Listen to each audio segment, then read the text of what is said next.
let's take a look at how the Americans are doing over in Europe. Josh Sargent started and scored 2 goals in a 4-2 win over Stoke City. Chris Richards, he also started and recorded 6 clearances in a 2-0 win versus Fulham. Gio Reyna started and played 69 minutes in a 6-0 win versus Union Berlin. Tim Weah played his 7th straight 90-minute match in a 1-0 win versus Cagliari. Hoping I said that right. Cagliari. Ooh, I'm up close. And Marlon Fossey started and recorded an assist in a 2-1 win versus Club Bruges. And we always got to talk about this guy because he can't stop scoring.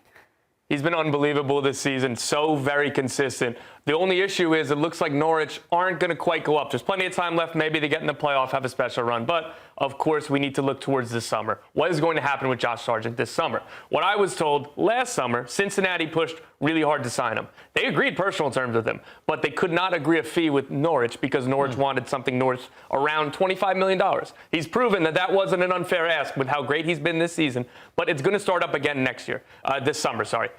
Premier League teams are keeping an eye on him. He was on Bournemouth's list last summer. No bid ever came. Again, a club in MLS would make a lot of sense because they will give him a better contract.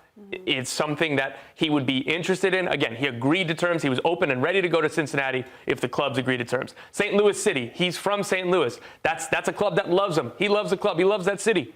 A $20 to $25 million price tag is probably too steep for them. Not going to totally rule it out, but we're going to see. What Norwich will definitely want is something around a league record transfer. So Emmanuel Latte-Loff was $22 million plus add-ons. That is absolutely the starting point for Norwich if they're talking to MLS teams this summer for Josh Sargent. It would make a lot of sense, but not for his career. Like all that money that they're asking for, I get it, right? It makes sense because you're bringing in a player that's USMNT national team, has a lot of quality, has proven that he can score a lot of goals, but it just feels like Josh Sargent is always ready for that next step, and coming back to Major League Soccer is almost a downgrade, right, of where he can be, where he's shown that he's been able to live at with his quality and his career. For sure, and that's a good point for you to hammer home. If a Premier League offer comes in, if something's acceptable, if it's a right fit, that is absolutely the top priority. It's just that we don't know for sure. Again, they thought that last summer. Again, hey, if Bournemouth comes in, like, Cincy, we love you, probably going to be Bournemouth. But that didn't happen. So if that happens this summer, again, I keep using Bournemouth just because I know that was a team that was in from the past. I don't know who exactly is, but I'm told per sources that there are Premier League clubs keeping him on their radar. Again, whether or not a bid comes in and a bid comes in that is acceptable to Norwich remains to be seen. But that would be the priority over MLS. Even if it's not Premier League, right? If you're playing Champions League, if you're finding a place to play Champions League, I'm thinking about it from his perspective, right?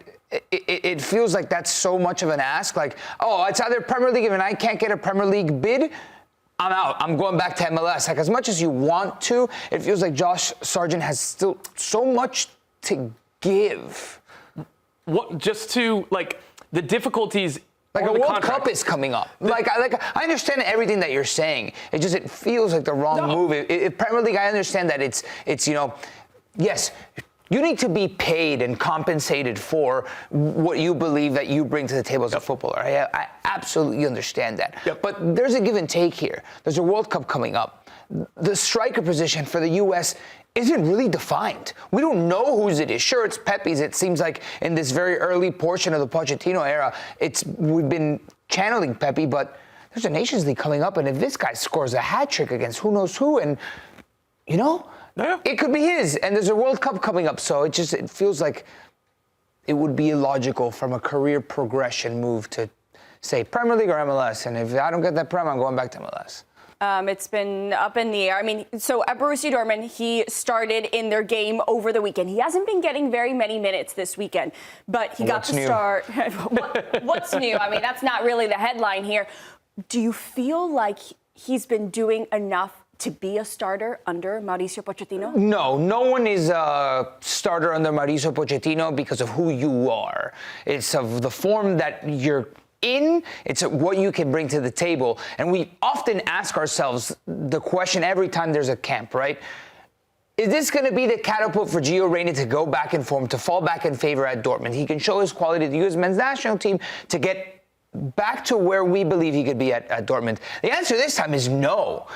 I don't think he can do enough at the U.S. men's national team in March to convince whoever's calling shots at Dortmund, is if it's either Nico Kovac, that he should be a starter, that they should retain him come summer.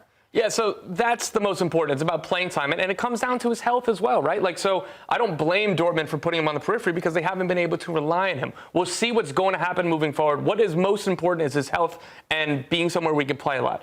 If you look at the sprint numbers, again, these are just raw data, he's been significantly slower top speed than Harry Kane. And we don't see Harry Kane as this explosive center forward. So I think that's interesting to look at. Can you beat Harry Kane in a race? I don't think so. I don't know if you see. The sweater's hiding the physique. I don't the sweater's hiding. Get close. Nico, you give yourself a better chance. No shot. I think he was trying to build himself to that. No. But again, like, Mauricio Pochettino, like, it's going to be high energy transition, like, so that rules him out mostly to play on the wing. Maybe not definitely. There's ways you can scheme the game to have an overlapping fullback, everything else. But he has to kind of play in the middle, and there's a lot of competition through the middle that, like, you cannot say that he is a definitive starter in this group. Now, he's extremely talented. I hope that he shows his best in Nations League, but you're not guaranteed, to Nico's point. Yeah, there's been reports from Germany that there is going to be an overhaul for Borussia Dortmund come the summer. As there should be. God, as there should be. That team is not good enough. Right. I mean, they are very deservedly so in the position in the Bundesliga where they are. What are they sitting? 13th, 11th, 10th, like mid-table down, whatever. Like, that's horrendous for Borussia Dortmund. And Gio Reyna would be one of those players, per these reports coming out of Germany, that falls in that category of players that are leaving the club because they need fresh legs, they need new players, they need a new mentality, and he just hasn't been up to the standard. So I don't know if a good performance with the national team come March could save him. Difficult for him. He can't get enough minutes at club or country to justify getting more minutes at the other. But a guy who is getting a lot of minutes, Chris Richards over at Crystal Palace. I mean, how do you guys feel like his game has evolved since being in the Premier League? Yeah. He's a good center back. I take him. I mean, playing in the Premier League, getting significant minutes for the U.S. men's national team can only be a good thing. He's definitely a candidate for the long haul. Yep. And on that backline for the U.S. Yeah, we've been saying this about him for a long time, and he's here. Like, I think that he is an excellent center back. He's capable. Like, the discussions are more about who can partner him, who's the best fit next to him. And that's what we were talking about from him at Bayern Munich. This is a super talented player. What can he be? What potential. He can still grow, but what he's showing right now and what he's shown over the last few years, he's a real top-level Premier League level center back, and that's been awesome to watch. We heard Hannah talk about the preliminary roster for Nations League. One name that was on it, Marlon Fossey, over in the Belgian Pro League. He started and played 90 minutes in Standard Liège's 2-1 win over Club Brugge over the weekend. I mean, what about this guy and his growth so far? It's been really impressive, and it's been cool to watch him get a chance to be in the mix with the national team because he was in the same age group or around the area of Pulisic and McKennie and that group. And injuries derailed his career. Being in England, he wasn't exactly developing super well, and it seemed like, okay, he's just not going to make it. It almost mirrors a little bit of Luca de la Torre at Fulham. He leaves, goes to a smaller club, and he's absolutely found his home. And this is a player that I don't think he's going to come anywhere near the ceiling of some of the other right backs. You talk about Dest, you talk about Scally, but his form warrants a place under consideration, particularly without Dest. So if he gets on the Nations League roster and has a good performance, like, the backup beyond those few players at right back, it's open. Yeah, it's definitely a thin position. I'm going to be frank. I don't watch Standard Liège week in, week out, so I don't know what his level is. I don't think a lot of people that are USMNT fanatics are watching Standard Liège week in, week out for Marlon Fossey.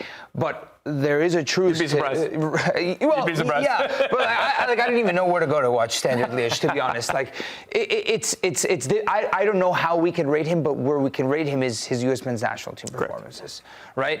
And he showed up to that first camp with Pochettino, and it wasn't great. The U.S. didn't look good, and he was one of the exceptions. So that's a plus, and I think he's caught Pochettino's eye. So hopefully he's on the roster in March and keeps that going.